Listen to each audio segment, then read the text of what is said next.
नमस्कार साथियों, बहुत गंभीर विषय है और रेफ्यूजी होने का दर्द क्या होता है ये बहुत कम लोग समझ पाएंगे। मैं एक ऐसे परिवार से आता हूं जो रेफ्यूजी था। उस दर्द को हमने महसूस किया और कई पीढ़ियों तक वो दर्द रहता है। बात कश्मीरी पंडितों की हो रही है। शोपियान जैसा इलाका जहां 32 साल तक कश्मीरी पंडित डटे रहे, वहीं रहे। उन्होंने इनकार कर दिया कि हम शोपियान से नहीं निकलेंगे। आज ये स्थिति आ गई कि जब हम और आप दीपावली पर हर्षोल्लास से दिए जला रहे थे, कश्मीरी पंडित 15 ऐसे परिवार हैं जो अपना पुश्तैनी घर उसी रात को छोड़कर निकल गए। उनके घर में चिराग नहीं जला। यह शोपियान में हुआ। मैं बार बार इतिहास में नहीं जाऊंगा, लेकिन इतिहास का यह एक ऐसा तथ्य है जो व्हाट्सएप नर्सरी के छात्रों को भी मालूम होगा, मैं ये उम्मीद करता हूं। भैया एक मिनट प्लीज। कि 1989 में जब पहला पलायन हुआ कश्मीरी पंडितों का, तब सरकार भारतीय जनता पार्टी से समर्थन लेकर, विश्वनाथ प्रताप सिंह की सरकार थी, उसका सक्रिय समर्थन लाल कृष्ण आडवाणी जी उस वक्त भारतीय जनता पार्टी के सर्वे सर्वा थे, उन्होंने दिया हुआ था समर्थन। और क्या इस मुद्दे पर समर्थन वापस लिया? जी नहीं, इस मुद्दे पर समर्थन वापस नहीं लिया था। इतिहास का एक और महत्वपूर्ण तथ्य जो कि आजकल दब जाता है क्योंकि इतना शोर होता है व्हाट्सएप नर्सरी का, कि 1986 में जब अनंतनाग में पहला दंगा कश्मीरी पंडितों के खिलाफ हुआ था, केंद्र में राजीव गांधी जी की सरकार थी। नेशनल स्टेडियम, ये अपने पास ही में है, यहां से और राजीव जी के ऑफिस तक कश्मीरी पंडित पदयात्रा करके गए थे। राजीव जी ने उनकी बात सुनी। गुलाम मोहम्मद शाह की सरकार से इसको गिरा दिया गया। जीरो टॉलरेंस की जो बात करते हैं वो सिर्फ जीरो टॉलरेंस का शब्द इस्तेमाल करते हैं। जीरो टॉलरेंस का अर्थ क्या होता है वो राजीव गांधी ने करके दिखाया। कश्मीरी पंडितों के खिलाफ दंगा जब हुआ, उस सरकार को गिरा दिया गया था। यह कांग्रेस ने किया था। आज क्या स्थिति है? मैंने आपको बताया कि शोपियान 32 साल से जो लोग वहां रह रहे हैं वो तक चले गए। 70 मंत्री मोदी सरकार के इस महीने की 10 तारीख से आउटरीच प्रोग्राम कर रहे हैं साहब कश्मीर में। हम पूछना चाहते हैं, इनमें से एक भी मंत्री, एक भी कैंप में गया हो कश्मीरी पंडितों से मिलने तो हमें बताएं, देश को बताएं, कश्मीरियों को बताएं। ये क्या आउटरीच है? What is this outreach when you can't reach out to the Kashmiri Pandits living in the camps there? उसके बाद ये कागज देखिए, आपको विनीत जी भेजेंगे अभी थोड़ी देर में। धमकाया जा रहा है कश्मीरी पंडित एम्प्लॉइज को कि अगर आप ज्वाइनिंग नहीं करेंगे तो आपके खिलाफ कार्रवाई होगी। अरे आप उनको महफूज नहीं रख सकते, आप उनको सुरक्षा नहीं दे सकते, आप उनका पुनर्स्थापन नहीं कर सकते, धमका रहे हो। वो अपनी जान पे खेलें। क्यों? क्योंकि आप दिखाना चाहते हो विश्व को कि सब कुछ ठीक है, सब चंगा सी। कहां है ठीक, बताइए। इस साल जनवरी से अब तक, अक्टूबर तक 30 टारगेट किलिंग्स हो चुकी हैं। There have been 30 target killings of Kashmiri Pandits from January this year to October this year. यह होता है सब कुछ नॉर्मल, यह होता है सब कुछ सामान्य। हमारे वक्त, डॉक्टर मनमोहन सिंह के वक्त, आपको तो मालूम है कि जगती टाउनशिप जम्मू के बाहर, वहां कश्मीरी पंडितों को बसाने के लिए क्लस्टर बनाए गए थे। डॉक्टर मनमोहन सिंह के वक्त 4500 कश्मीरी एम्प्लॉइज को वहां लगाया गया था। स्थिति सामान्य हो गई थी। 2010 तक यह स्थिति हो गई थी कि आपसी संबंध समुदायों के दुरुस्त किए गए थे, स्थिति सामान्य थी। कश्मीर में जब चुनाव होता था तो 75% वोटिंग होती थी। भाई कोई पैरामीटर तो होगा, कोई मापदंड तो होंगे कि सामान्य कैसे दिखती है स्थिति। किलिंग्स नहीं हो रही थी, वोटिंग में 75% लोग भाग लेते थे। आज आप मुझे बता दीजिए, जनवरी से अक्टूबर तक 30 टारगेट किलिंग्स हुई हैं, वोट करा नहीं पा रहे। अनंतनाग में वोट नहीं करा पाए। यह स्थिति है कश्मीर की, इसको आप कहते हो normal?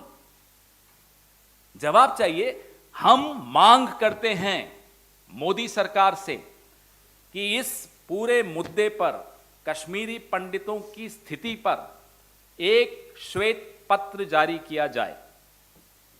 We demand a white paper on the plight of the Kashmiri Pandits. In the last 8 years, all that has been done and not done by this government must come out in that white paper.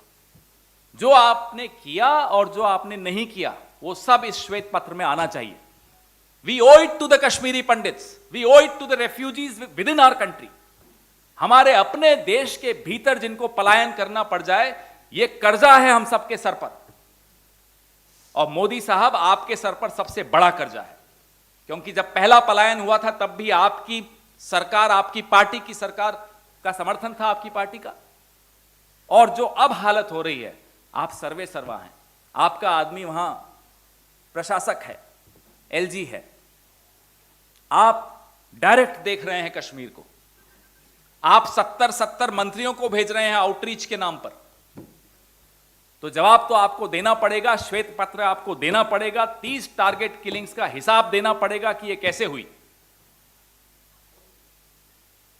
और किस स्थिति को आप सामान्य कहते हैं. कहां से यह सामान्य है, इसका जवाब दीजिए. हम आपके सवाल, और मैं आपसे हाथ जोड़कर विनती करता हूं, we owe it to the Kashmiri Pandits कि इसी मुद्दे पर आपके सवाल होने चाहिए. आज मैं कोई और मुद्दे पर, किसी और विषय पे मैं जवाब नहीं दूंगा, क्योंकि कश्मीरी पंडितों का हम सब we owe it to each one of them.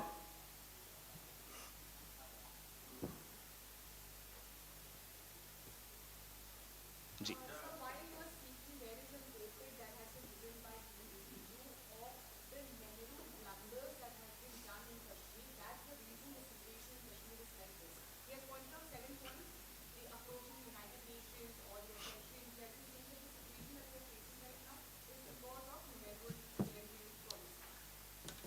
as I said in my press briefing today, those leaders of the BJP who are students of the WhatsApp nursery need to revisit their own history classes. They need to understand, if all that they are saying is true, please respond to two questions of ours. How is it that during the Dr. Manmohan Singh era, 75% people would participate in the democratic process through elections in the state? How is it that target killings stopped? Just get us the answer from Mr. Kiran Rijiju or whoever wants to answer. Any student of the WhatsApp nursery of Narendra Modi. We'd be happy to get the answer from them. They have no idea of contemporary history of the country. It's very easy to blame Nehru ji for this, Indira ji for something else, Narasimha Rao for something else, as the finance minister keeps doing, and Dr. Manmohan Singh for the rest. Give us answers. You have been in power for 8 years. And in these 8 years, what has been your achievement in Jammu and Kashmir? You cannot hold elections in the state. That's your achievement. You cannot protect the existing Kashmiri Pandit families. That's your success. That's your achievement. You cannot take the Kashmiri Pandits back into the valley, those who have been waiting for decades to go back. Is that your achievement? You must apologize for what happened in 89. You must apologize for what's happening now. You must bring out a white paper ASAP, as soon as possible.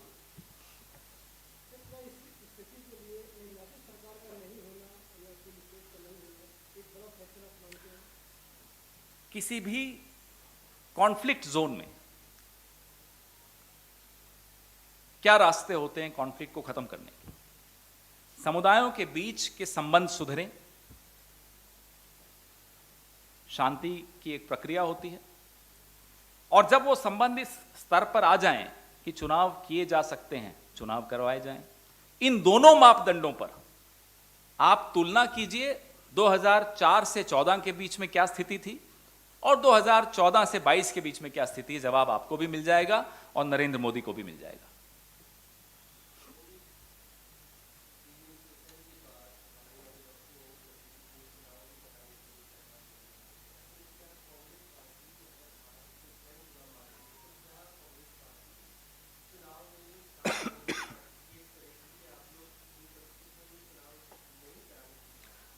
हम सलाह कुछ नहीं दे रहे, हम तो अब श्वेत पत्र मांग रहे हैं। पहले कश्मीरी पंडितों को जवाब चाहिए इन सवालों का। ये 30 टारगेट किलिंग्स का मैंने आपको बताया, उसका जवाब दीजिए। शोपियान तक से लोग निकलकर चले गए, दिवाली की रात को निकलकर चले गए, इसका जवाब दीजिए। यह प्रक्रिया होती है। प्रक्रिया के पहले 2 चरण क्या हैं, उन चरणों में आपने क्या कदम उठाए हैं, पहले उसका जवाब दीजिए। चुनाव आप कब कराएंगे, कैसे कराएंगे, तब की बात हम तब जरूर करेंगे आपसे, लेकिन अभी चुनाव से ज्यादा महत्वपूर्ण जान माल की रक्षा है।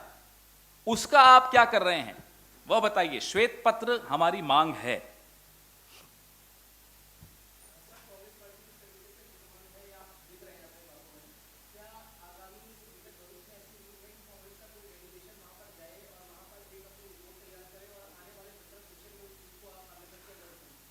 कांग्रेस पार्टी पिछले 8 साल में लगातार सरकार को आगाह कर रही है, सरकार से सवाल पूछ रही है, सरकार पर दबाव बना रही है कि साहब वहां आप स्थिति को सामान्य करिए, कश्मीरी पंडित वापस जा सकें, जो वहां रह रहे हैं वो महफूज रहें, सुरक्षित रहें। मुझे आप बताइए कि 70 मंत्री जा रहे हैं, 10 अक्टूबर से इनकी ये यात्रा आउटरीच की शुरू हुई है, आप कश्मीरी पंडितों के कैंप में नहीं जा सकते? यह है आउटरीच। विपक्ष को तो जो करना है उससे कहीं ज्यादा कर रहा है। सरकार आपकी है, एलजी आपके हैं, सब कुछ आप ही का है, 303 सीटें हैं आपकी। कहां है कश्मीर में सामान्य स्थिति?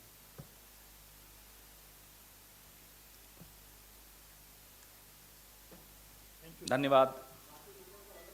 आज नहीं, आज इस पे मैं, this is a tribute to Kashmiri Pandits, और मैं पूरी उम्मीद करता हूं कि आप भी इस ट्रिब्यूट में शामिल हैं।